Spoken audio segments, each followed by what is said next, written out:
The forces of evil seem to be relentless, stalking us in the darkness when we are alone and most vulnerable. We feel the chill of their presence, the shadows that lurk in the night, the terror of being hunted by something unseen. Nothing can protect us from their malevolent grasp, and the darkness that engulfs us when we need the light the most. This terrifying tale of the demonic is titled A Knock in the Night. Alex moved into his new apartment with a feeling of excitement and anticipation. This was his first time living alone, and he was thrilled to finally have a place of his own as a college student. The building was an old, run-down building, but it had a certain charm and character that Alex adored. He was enchanted by the details of the place, the creaky floorboards, the small windows that looked out onto the street below. Alex couldn't believe he was finally here. He'd dreamed of having his own place for years, and it was now his reality. The thought of having his own space, being able to make it his own, was enough to send a chill of excitement down his spine. He spent the first few weeks of living there, exploring the nooks and crannies of the building, getting to know its quirks and secrets. He even made some friends with the other tenants, and they'd often hang out and chat over coffee or beer. It was a new and exciting time in Alex's life, and he was determined to make the most of it. He quickly settled into his new home, feeling more at home than ever before. His new apartment was the start of a new chapter, and Alex was ready to take on whatever life threw at him. Alex had always dreamed of the day he would move out on his own, but he was never prepared for the loneliness that came along with it. Growing up in the sunny California, he never expected to feel so alone in the cold and rainy Seattle. As the days went by, Alex found himself more and more isolated from the world. He spent his days watching the rain from his window, and his nights lying in bed, wishing he could talk to his family and friends back home. The wind howled viciously outside Alex's small apartment as he lay in bed, his mind filled with the distant memories of his sunny California days, and now the worry of how he had ended up so far from home. He drifted off to sleep, his melancholy demeanor slowly fading away. But then, all of a sudden, a loud banging on his door awoke him. Thinking that it was just his imagination, he ignored it and tried to go back to sleep. But the banging persisted, gradually becoming louder and more insistent. Alex slowly rose from his bed and made his way to the door. He slowly opened it, ready to face whatever stood on the other side. To his surprise, there was nothing there. Alex shut the door and tried to forget the knocking. He laid back in his bed, but the knocking hadn't stopped. Bang, bang, bang. It seemed to echo through the hallway. He tried to ignore it and lay still, but the knocks persisted. He couldn't take it anymore. Alex got up and opened the door, ready to confront whoever was behind it. But again, there was no one there. He shuddered, feeling a chill run down his spine. He was sure something was watching him. Alex slammed the door shut and ran back to his bed, covering himself in the blankets. He lay there, his heart pounding, and no matter how much he tried, he couldn't ignore the knocking. He was sure whatever was out there wanted him to open the door, but he was too scared to do it. Alex heard the knocking for days, and each night it seemed to get louder. He dreaded going to sleep because he knew the banging would start again. Finally, he couldn't take it anymore. He had to face whatever was out there. He prepared himself and opened the door. There was nothing there. No person, no monster, no ghost. He was relieved and confused. Alex was exhausted from the torment of the constant knocking on his door, which seemed to never end. He desperately wanted some peace and quiet and finally decided to rest his head on the door. As soon as he did, the knocking started up again. At his wit's end, Alex opened his eyes and looked out the peephole on his door. He gasped in horror at what he saw, a demon straight out of hell. It was so hideous, no man could stand its sight. Its eyes were filled with the fires of hell, and its burnt flesh glistened with anger and despair. Alex was so terrified he went mad in that moment. He screamed and ran away, the demon chasing close behind him. Alex was terrified. He threw everything he could find at the figure, but it wouldn't go away. He screamed and shouted for help, but no one seemed to hear him.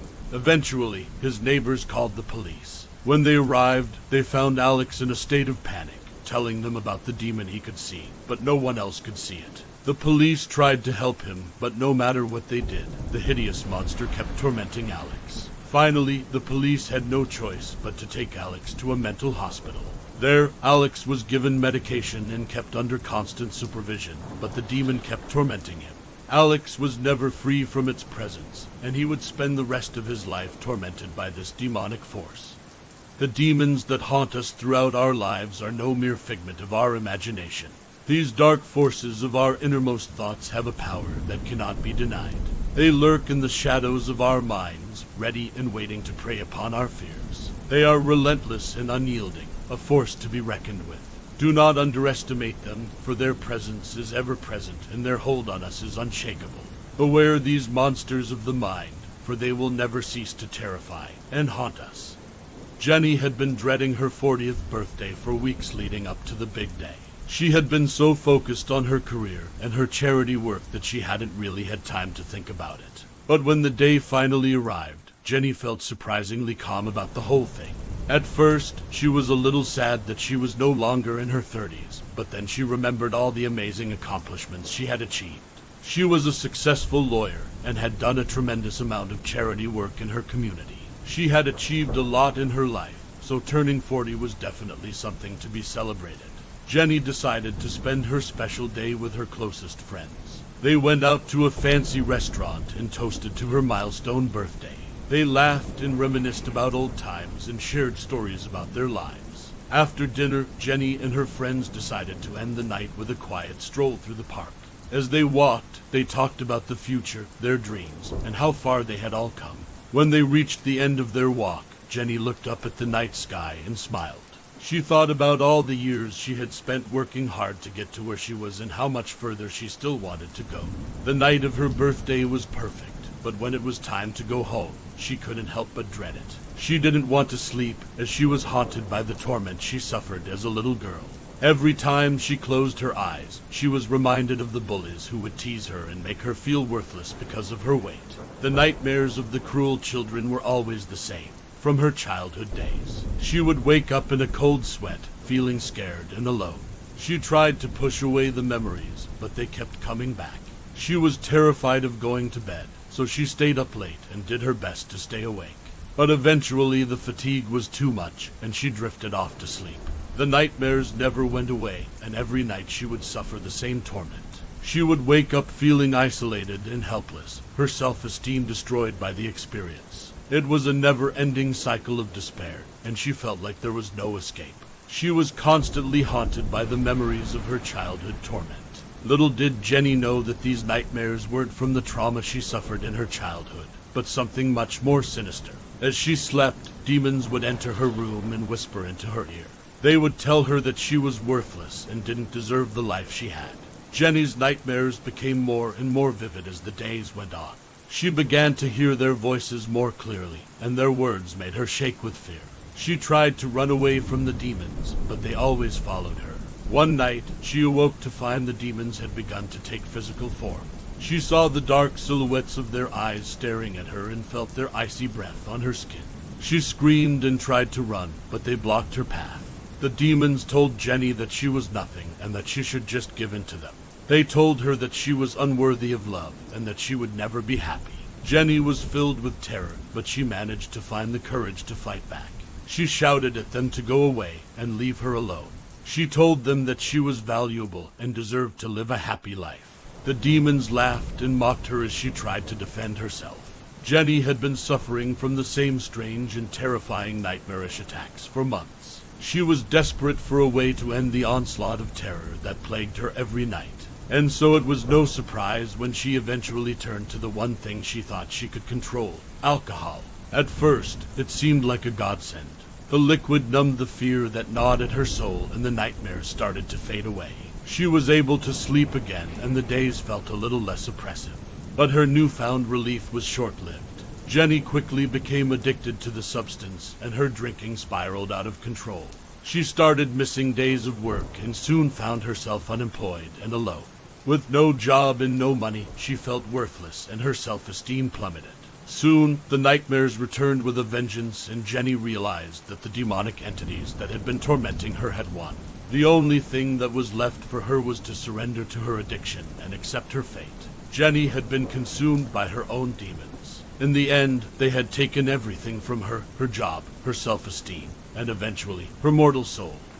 We all have our vices that we turn to when we're feeling down. That drink, that bet, that craving for someone's affection, they may seem comforting in the moment, but in reality, they can be some of the most harmful things we can do to ourselves. What we often fail to recognize is that the comfort we find may be coming from something truly sinister. Little do we know that the source of our comfort may be far more dangerous than we could have ever imagined. Our next demonic tale of terror is titled On the Mountain Top. James had never had it easy. His childhood was filled with turmoil, and he had no one to turn to for guidance. As a result, he developed extreme coping mechanisms to deal with his anxiety. He resorted to substance abuse in a desperate attempt to keep his distress at bay. James soon found himself spiraling out of control, and he began to lose sight of who he was. He was no longer the person he was meant to be, and he was so afraid of facing his problems head-on. He felt like he was stuck in a dark pit with no escape.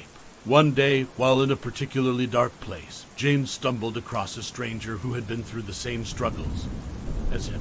This stranger shared his story and encouraged James to confront his fears and fight for his life. Taking this advice, James began to confront his struggles and seek help. That stranger became James' friend Mike. Mike was a true friend. He was there for James, even when he was at his lowest. He was there to lend a hand, to offer a shoulder to cry on, and most importantly, to be a friend. Mike was determined to help James turn his life around. He took him under his wing and helped him get sober. Day by day, Mike and James worked together to get James back on his feet. 1 year after the start of their journey, James was finally clean and sober. To celebrate this amazing accomplishment, Mike decided to surprise James with a hiking trip in the mountains. James was overwhelmed with appreciation. He couldn't believe that his friend Mike had done so much to help him. From the bottom of his heart, James thanked Mike for being such an amazing and supportive friend. The two friends hiked, talked, and laughed in the breathtaking mountain scenery. James was filled with joy and gratitude for the wonderful friend he had in Mike. That day, James felt truly blessed to have a friend like Mike and promised himself that he would never take his friendship for granted. James was standing there, motionless, as he stared into the raging fire. He was lost in thought and reminiscing over his life up to this point. He had been through so much and had been struggling to hold on to his sobriety.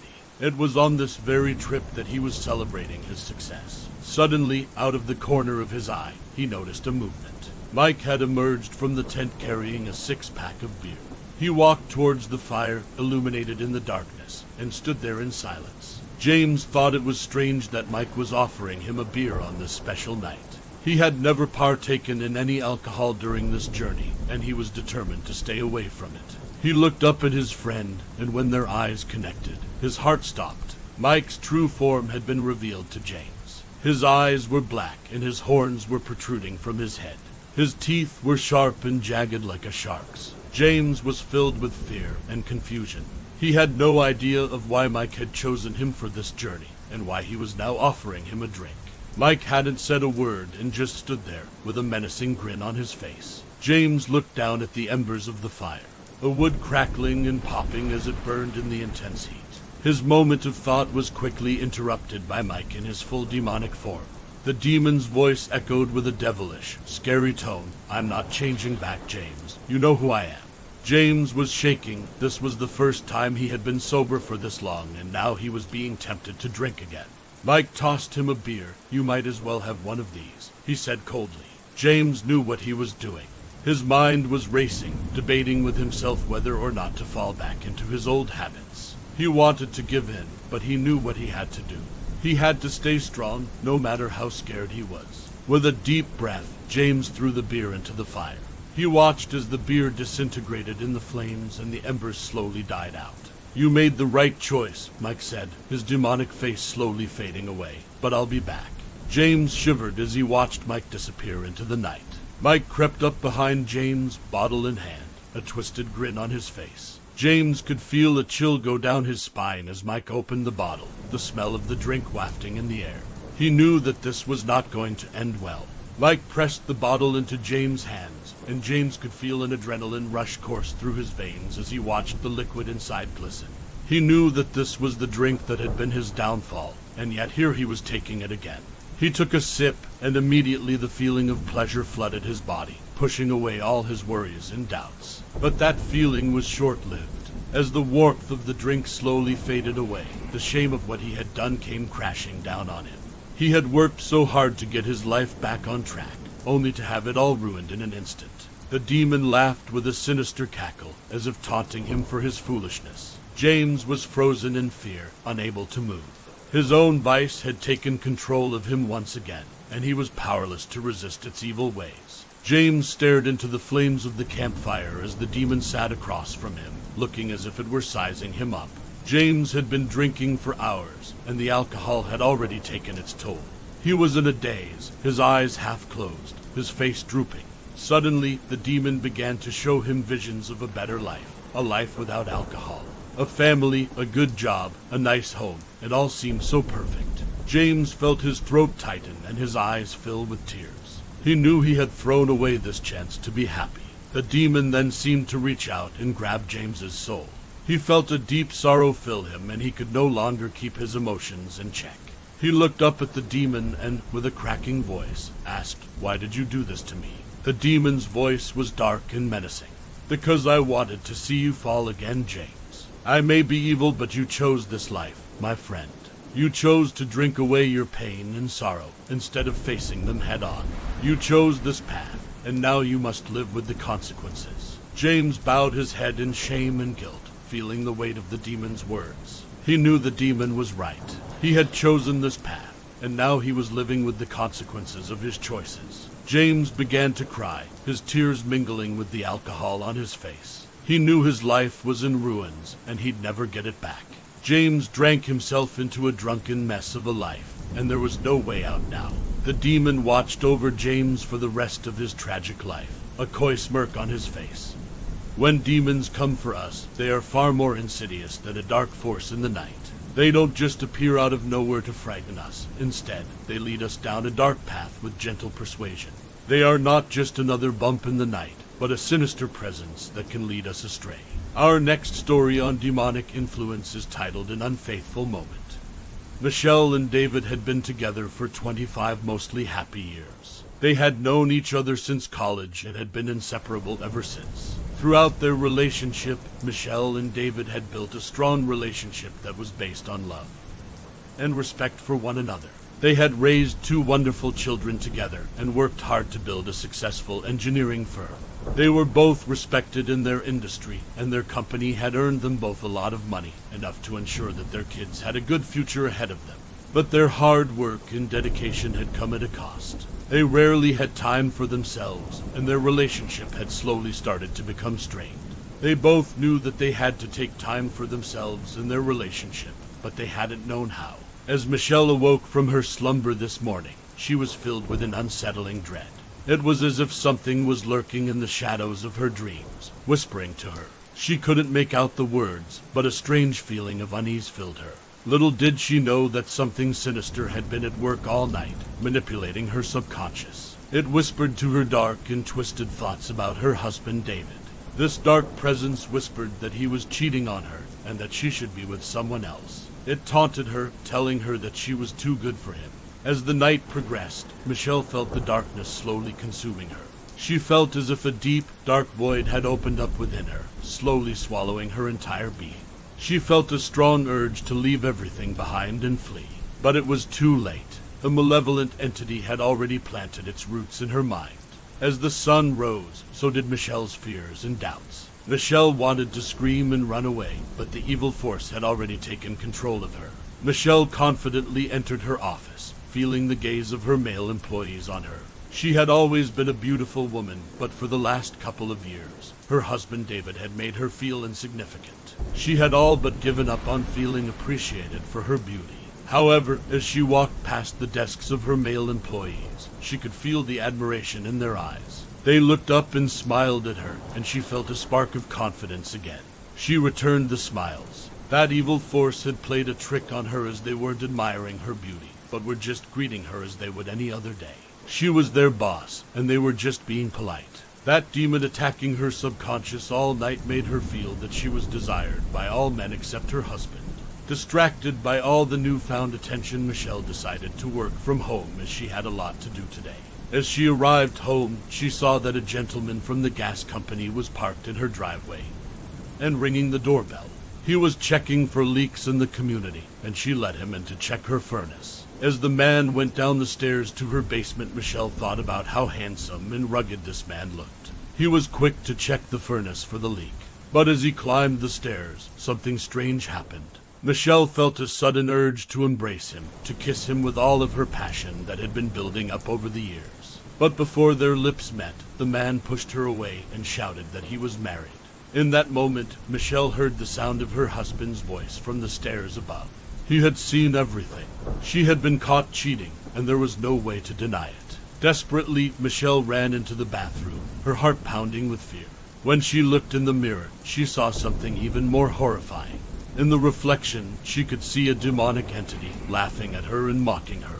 She realized that the devil really had made her do it, but no one would ever believe that. Michelle shivered with fear as she heard the sound of her husband's angry accusations outside the door. She knew it was only a matter of time before she would lose everything she had worked so hard for.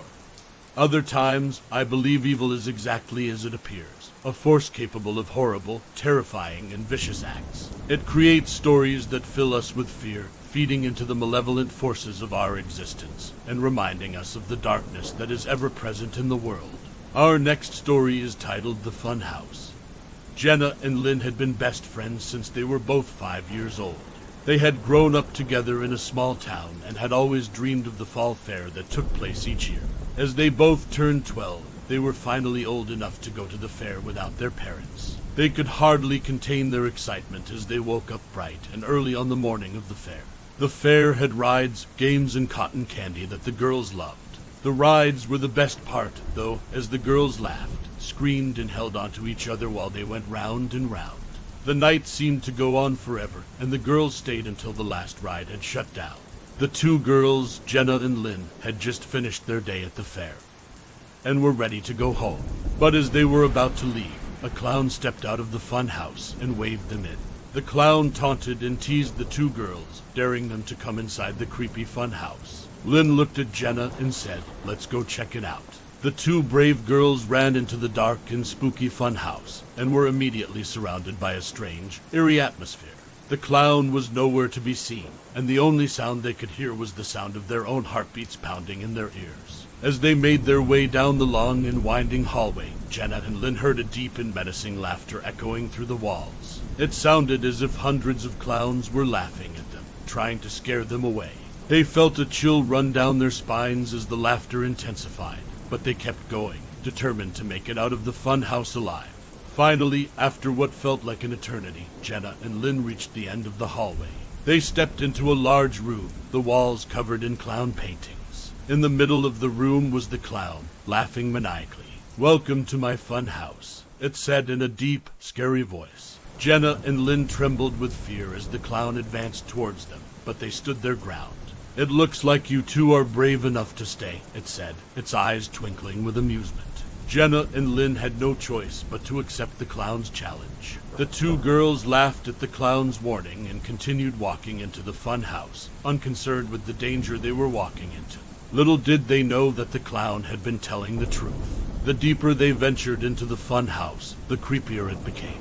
The walls seemed to be closing in on them, and the darkness was growing thicker and more sinister. The once cheerful decorations on the walls looked as if they were now haunted, and the cackles of laughter they heard echoed off the walls like a curse. Soon enough, the two girls found themselves in front of the door marked "Hell This Way."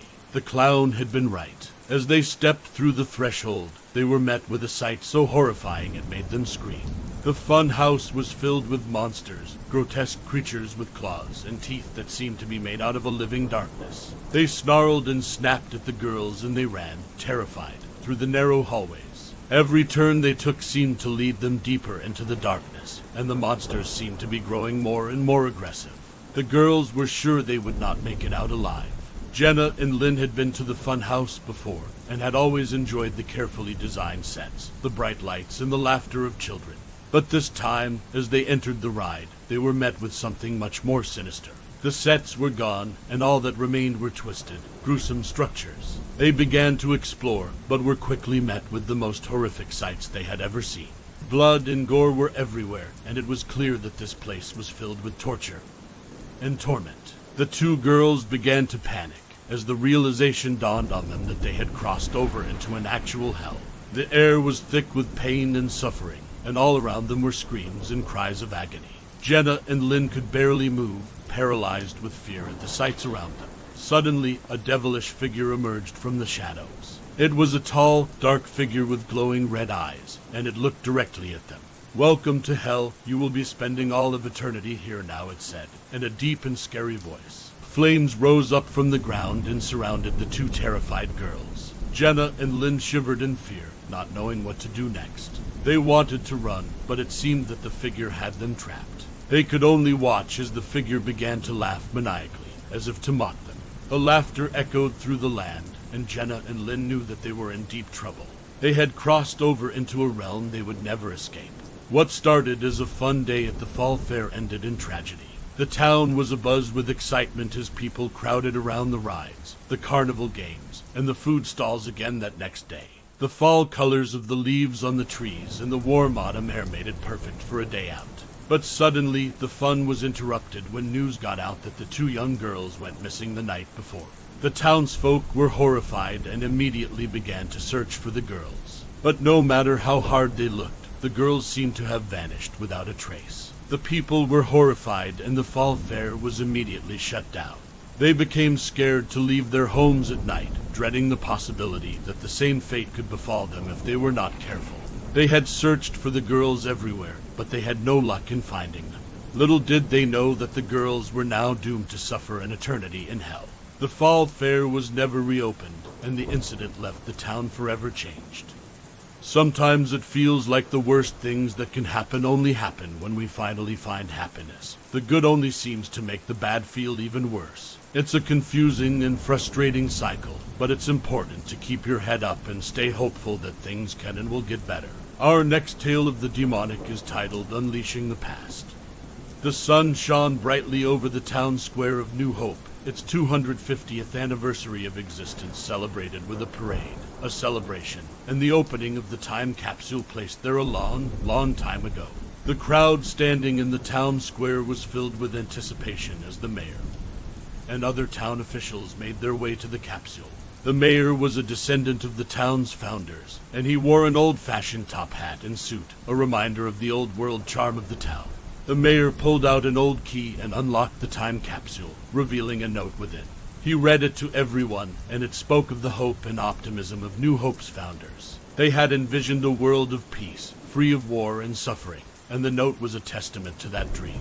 The crowd was brought to tears by the emotion of the note. It was a reminder of the good in people and of the power of optimism and hope. The mayor closed the time capsule and locked it back up, and the celebration continued. The townspeople of New Hope had the chance to reflect on their town's history and its 250th anniversary, and they were filled with joy and hope for the future. They could now look forward to another 250 years of peace and prosperity in their small picturesque town. The people of New Hope had long heard the stories of their town's great history, but little did they know of the dark and terrible truths that lay in wait. You see, when they opened those doors, they unknowingly unleashed a terror that had been held in check for centuries. The original founding fathers of New Hope had made a desperate deal with the devil during a drought, to bring rain to the parched land. The devil had granted their wish, but with a warning that someday a great evil would be unleashed upon the community. That day had come, and the people of New Hope had released a terror they were not prepared to face. As the clock in the center of town struck midnight, a deep and ominous rumbling began to echo through the night. It was like the ground itself was shaking with fear.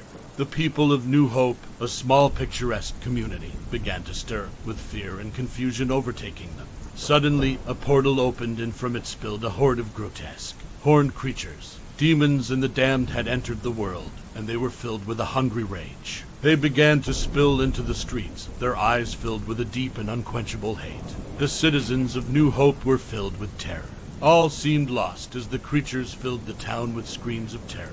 People scrambled to find safety, but were met with claw and teeth. The creatures began to rip and tear through the village, destroying everything in sight. The dark creatures had brought a new kind of terror to the small community, and it seemed there was no hope of survival. The night was filled with doom and destruction, and it seemed that the darkness of hell had truly descended upon New Hope.